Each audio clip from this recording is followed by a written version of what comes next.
Baik, pada pagi ini kita bersama Yang Mulia Puan Hasrina Suzanti binti Haji Jamil, itu penyiasat khas kanan bahagian antarabangsa Biro Mencegah Rasuah. Assalamualaikum Puan. Waalaikumsalam warahmatullahi wabarakatuh. Ya, apa kabar Puan? Baik, Alhamdulillah. Apa khabar Alhamdulillah. Raya tu?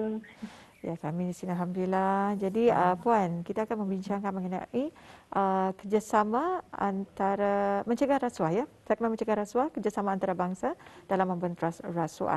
Jadi mungkin Puan boleh menerangkan peranan bahagian antarabangsa Biro Mencegah Rasuah dalam mencegah dan juga membentas rasuah ini. Silakan Puan. Terima kasih. Bismillahirrahmanirrahim. Assalamualaikum warahmatullahi wabarakatuh dan selamat pagi kepada presenter kita ni pada pagi ini iaitu Wang Daud dan Nur Hayatullah dan semua penonton rampai pagi pada pagi ini. Alhamdulillah, Biro Mencegah Rasuah bersiaran lagi dalam rancangan rampai pagi pada hari ini dan saya akan melanjutkan lagi penerangan dan pemberitaan kepada penonton mengenai tugas dan tanggungjawab Biro Mencegah Rasuah sebagai salah sebuah agensi penguatkuasa undang-undang yang bertanggungjawab dan mempunyai peranan dalam mencegah dan membentas rasuah di negara Brunei Darussalam.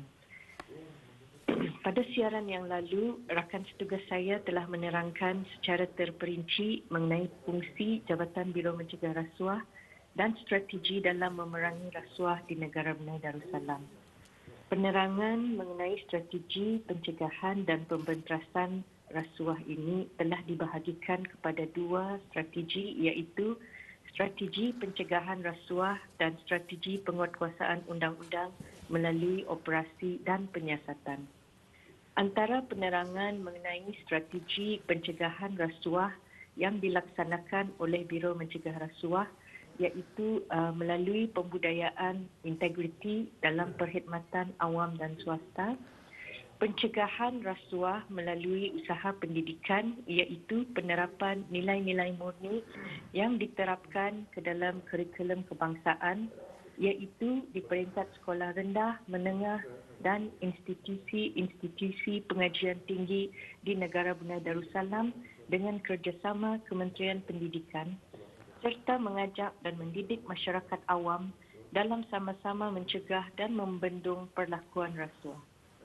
Manakala strategi penguatkuasaan undang-undang melalui operasi dan penyiasatan, rakan saya juga telah mengongsikan peranan bahagian penyiasatan Biro Mencegah Rasuah iaitu menjalankan siasatan terhadap setiap maklumat dan laporan yang diterima di Biro Mencegah Rasuah. Maklumat dan laporan mengenai perlakuan rasuah ini dilaksanakan dengan menggunakan kuasa-kuasa penyiasatan yang terkandung di bawah Akta Pencegahan Rasuah Penggal 131, Kanun Prosedur Jenayah Penggal 7 dan Perintah Mendapatkan Kembali Aset Jenayah 2012 bagi jenayah penggubahan wang haram. Di samping itu, rakan saya juga telah mengongsikan beberapa kes-kes rasuah yang disiasat oleh Biro Mencegah Rasuah yang telah sabit kesalahan di mahkamah dengan memberikan beberapa contoh dan penerangan mengenai kuasa penyiasatan Biro Mencegah Rasuah dan juga kes-kes yang melibatkan pensabitan warga negara Brunei Darussalam yang melakukan jenayah rasuah di luar negara. Pada siaran yang lepas juga, saya juga telah mempunyai kesempatan untuk memberi penerangan mengenai usaha-usaha pencegahan dan pembentasan rasuah melalui hubungan kerjasama antarabangsa yang sekaligus menyumbang ke arah pelaksanaan strategi pembentasan rasuah di negara Brunei Darussalam. Alhamdulillah, pada kali ini saya ingin menerangkan lebih lanjut lagi mengenai peranan, objektif dan fungsi bahagian antarabangsa. Seperti yang dinyatakan tadi, bahagian antarabangsa Biro Mencegah Rasuah juga memainkan peranan yang mana bahagian ini adalah berfungsi sebagai focal person ataupun pegawai perhubung bagi hal ehwal yang melibatkan permohonan bantuan kerjasama dua hala dan berbagai hala di peringkat serantau dan antarabangsa. Bahagian ini juga memainkan peranan penting dalam menjalin dan mengukuhkan hubungan kerjasama antara agensi-agensi anti rasuah serantau dan antarabangsa serta hubungan kerjasama dengan agensi ataupun organisasi antarabangsa yang lain. Contohnya seperti hubungan kerjasama dua hala Biro Mencegah Rasuah dengan Suruhanjaya Pencegahan Rasuah Malaysia dan Corrupt Practices Investigation Bureau Singapura. Dan juga hubungan kerjasama berbagai hala di bawah kumpulan ASEAN Parties Against Corruption, ASEAN Pact, yang terdiri daripada 10 buah agensi-agensi anti rasuah ASEAN. Kumpulan ASEAN Pact ini telah menandatangani dan memeterai memorandum persefahaman bagi kerjasama pencegahan dan pembenterasan rasuah yang bermula pada tahun 2004 secara berperingkat. Di samping itu, Biro Mencegah Rasuah juga mempunyai hubungan kerjasama rapat dengan organisasi-organisasi antarabangsa seperti United Nations Office of Drugs and Crime, APEC Anti-Corruption and Transparency Working Group, International Association of Anti-Corruption Authorities, ASEAN Development Bank, Organization for Economic and Cooperation, Anti-Corruption Initiative for Asia Pacific, dan lain-lain. Ya. Dan Puan, berikutnya kita ingin mengetahui juga ya, bagaimanakah penyertaan Biro Mencegah Rasuah di platform dua hala dan berbagai hala ini dapat membantu dalam melaksanakan strategi pembenterasan rasuah di negara Brunei Darussalam. Mungkin dapat dijelaskan, silakan Puan. Terima kasih atas soalan ini. Alhamdulillah, saya ingin mengongsikan di sini bahawa semasa awal penubuhan Biro Mencegah Rasuah pada tahun 1982, Biro Mencegah Rasuah mula menjalinkan hubungan kerjasama dua hala, iaitu dengan memperolehi khidmat seorang pengarah daripada negara Singapura yang telah memperkenalkan strategi-strategi pencegahan dan pembenterasan rasuah yang digunapakai dengan jayanya oleh agensi anti rasuah di Singapura, iaitu Corrupt Practices Investigation Bureau. Corrupt Practices Investigation Bureau Singapura ini ditubuhkan pada tahun 1952. Selain daripada kerjasama dengan negara Singapura ini, Biro Mencegah Rasuah juga menjalinkan hubungan kerjasama rapat dengan Badan Pencegah Rasuah BPR Malaysia yang pada masa ini dikenali sebagai Suruhanjaya Pencegahan Rasuah Malaysia. Suruhanjaya ini ditubuhkan pada tahun 1967. Dan ini menjadikan Biro Mencegah Rasuah sebagai agensi anti rasuah yang ketiga yang ditubuhkan di rantau ASEAN. Jadi dari awal penubuhan lagi, Biro Mencegah Rasuah telah pun menjalinkan hubungan kerjasama rapat dengan negara Singapura dan Malaysia. Kerjasama dua hala ini terbentuk melalui persamaan kuasa-kuasa penyiasatan yang ada di dalam undang-undang negara masing-masing. Maksudnya ada terdapat persamaan dari segi kuasa-kuasa penyiasatan Biro Mencegah Rasuah dan agensi-agensi anti rasuah di Malaysia dan Singapura ini ya. Selain daripada itu, Biro Mencegah Rasuah juga mempunyai peluang dan berkesempatan untuk menjalani latihan di agensi-agensi ini seperti penempatan kerja ataupun work attachment, kursus asas penyiasatan bagi pegawai-pegawai penyiasat atau basic investigation course for investigation officers dan juga kursus lanjutan eksekutif bagi pegawai-pegawai penyiasat ataupun senior executive course for investigation officers. Manakala melalui hubungan antarabangsa berbagai hala pula, BMR mempunyai peluang untuk bersemuka dan berbincang dengan agensi-agensi anti rasuah serantau dan organisasi antarabangsa melalui platform ataupun rangkaian kerja yang saya sebutkan tadi seperti ASEAN Pact, APEC Anti-Corruption and Transparency, mesyuarat dan persidangan di bawah Konvensyen Pertubuhan Bangsa-Bangsa Bersatu Menentang Rasuah ataupun United Nations Convention Against Corruption, International Association of Anti-Corruption Authorities dan lain-lain.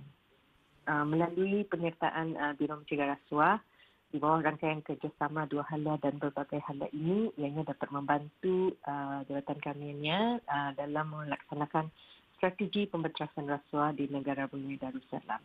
Di samping itu juga penyertaan BMR melalui rangkaian kerjasama antarabangsa ini dapat membantu menambah pengetahuan dan mengukuhkan lagi our networking ataupun jaringan kerja antara Biro Mencegah Rasuah dengan agensi-agensi anti rasuah dan organisasi antarabangsa yang lain. Salah satu daripada benefit ataupun keistimewaan ataupun faedah yang diperolehi oleh BMR melalui rangkaian kerjasama antarabangsa ini ialah perkongsian maklumat secara formal dan informal daripada agensi-agensi anti rasuah dan organisasi antarabangsa ini. Of course, these privileges ataupun manfaat ini diperolehi dengan penyertaan BMR di persidangan, mesyuarat, seminar, bengkel, simposium, program latihan dan program penempatan kerja di luar negara. Walau bagaimanapun disebabkan oleh pandemik wabak COVID-19 yang ada pada masa ini, penyertaan BMR di rangkaian ataupun platform kerjasama antarabangsa ini adalah yang dulunya we attend secara fizikal adalah terhad dan seperti yang sedia maklum, penyertaan pada masa ini adalah melalui secara atas talian ataupun secara online sahaja. Okey. Jadi seperti yang dinyatakan tadi, antara keistimewaan yang diperoleh oleh Biro Mencegah Rasuah melalui kerjasama antarabangsa ini adalah penyertaan di persidangan, mesyuarat dan seminar antarabangsa yang dianjurkan oleh negara lain dan organisasi antarabangsa. Jadi mungkin Puan boleh menerangkan dengan lebih lanjut mengenai dengan faedah yang diperolehi oleh Biro Mencegah Rasuah melalui penyertaan ini. Silakan Puan. Terima kasih atas soalan yang diajukan. Alhamdulillah melalui peluang-peluang penyertaan di persidangan, mesyuarat dan seminar di peringkat serantau dan antarabangsa ini dapat membantu pegawai-pegawai BMR untuk menambah pengetahuan dan membina keupayaan pegawai-pegawai penyiasat dalam melaksanakan tugas dan tanggungjawab dalam mencegah dan membentras rasuah di negara-negara Darussalam. Antara faedah ataupun manfaat yang diperolehi oleh Biro Mencegah Rasuah melalui penyertaan di persidangan, mesyuarat dan seminar ini ianya dapat mewujudkan dan merapatkan lagi our networking ataupun jaringan kerja antara pegawai-pegawai BMR dengan perwakilan daripada agensi anti rasuah dan organisasi serantau dan antarabangsa. Di samping itu, Biro Mencegah Rasuah juga berpeluang mempelajari usaha-usaha dan pendekatan yang diambil dan digunapakai oleh agensi anti rasuah dan organisasi serantau dan antarabangsa ini untuk diadaptasi ataupun dilaksanakan di negara Brunei Darussalam mengikut peruntukan undang-undang dan kesesuaiannya. Sebagai contoh yang saya boleh kongsikan di sini ialah usaha-usaha pencegahan rasuah yang dilaksanakan oleh agensi anti rasuah dalam mencegah perlakuan ataupun jenayah rasuah semasa pandemik COVID-19 ini. Antara usaha-usaha pencegahan yang dapat dilaksanakan oleh agensi anti rasuah di luar negara ialah usaha pencegahan rasuah melalui pemberikaan manual ataupun garis panduan pencegahan rasuah bagi barang dan perkhidmatan ataupun goods and services semasa pandemik COVID-19 ini. Dan juga corruption risk mapping project yang bertujuan untuk mengajak orang awam dalam sama-sama memainkan peranan dan memantau dan melaporkan kegiatan rasuah sekiranya jenayah rasuah ini berlaku semasa pandemik COVID-19. Ya, alhamdulillah ya. Dan penonton sekalian, kita baru saja bersama dalam sesi telewawancara kita ya, bersama dengan tetamu kita iaitu Puan Hasrina Suzanti binti Haji Jamil memperkatakan mengenai dengan kerjasama, iaitu segmen mencegah rasuah kerjasama antarabangsa dalam membentras rasuah. Baik Puan, tadi ada dikongsikan mengenai dengan usaha pencegahan rasuah semasa pandemik COVID-19 ini. Jadi mungkin dapat dijelaskan bagaimana pula dengan usaha penyiasatan ya, kes-kes rasuah semasa pandemik ini. Silakan Puan.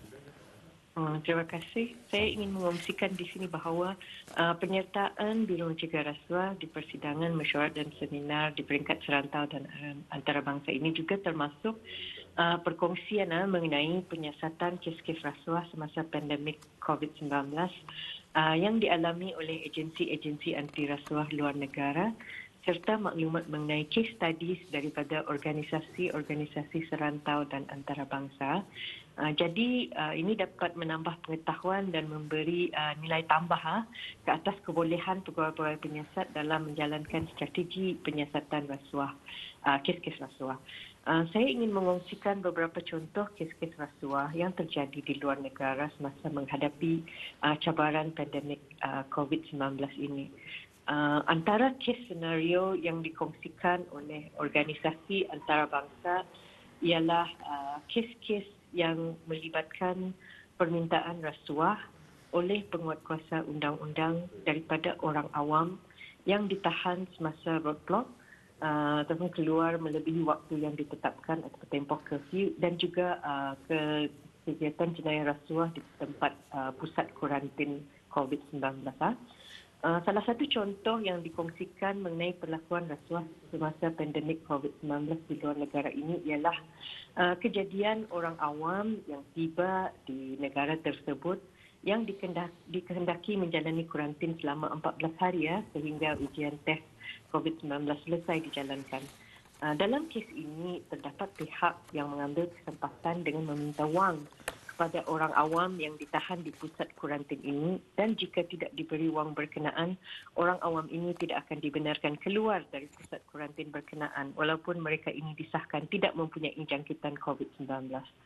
Perkara ini menyebabkan pusat kuarantin berkenaan jadi sesak dan menjejaskan kesihatan orang awam berkenaan dengan mendedahkan mereka kepada jangkitan COVID-19. Saya juga ingin mengongsikan salah satu contoh kes rasuah yang diberikan oleh orang awam kepada penguatkuasa undang-undang luar negara, yang mana individu berkenaan didapati tidak memakai sungkup muka dengan betul di tempat awam. Kejadian ini didapati oleh pihak penguatkuasa undang-undang semasa membuat rondaan pada musim pandemik COVID-19 ini. Dalam kes ini, pihak penguatkuasa undang-undang berkenaan telah memberi amaran pertama kepada individu berkenaan untuk menggunakan sungkup muka dengan betul dan sepenuhnya mengikut garis panduan yang ditetapkan. Walau bagaimanapun, individu berkenaan hanya memakai sungkup muka ini dengan betul selama beberapa minit sahaja dan kemudian membuka kembali.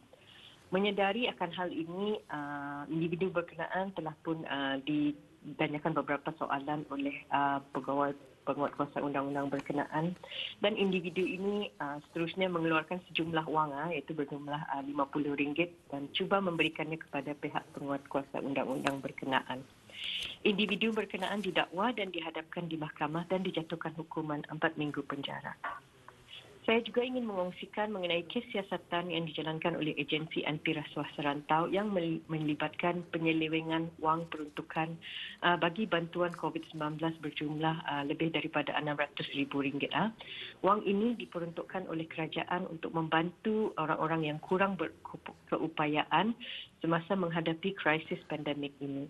Siasatan mendapati bahawa wang peruntukan yang disediakan bagi bantuan ini telah dimasukkan ke dalam akaun peribadi kepunyaan individu berkenaan, dan pihak agensi anti rasuah negara tersebut mendapati bahawa individu berkenaan bersedia untuk memberikan diri keluar negara walau bagaimanapun individu tersebut telah berjaya ditahan dan kes ini masih dalam siasatan oleh pihak agensi anti rasuah negara berkenaan. Kes ini akan dihadapkan di mahkamah bagi tindakan undang-undang dan pendakwaan selanjutnya.